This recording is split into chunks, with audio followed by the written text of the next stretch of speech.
悲しみの向こう、片柳宏。4月8日、この一瞬。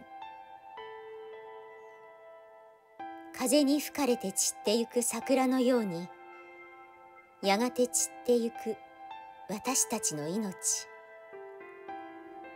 桜の花が散るからこそ美しいように、過ぎ去って二度と戻らないからこそ、生きている今この一瞬には限りなく価値があるのです。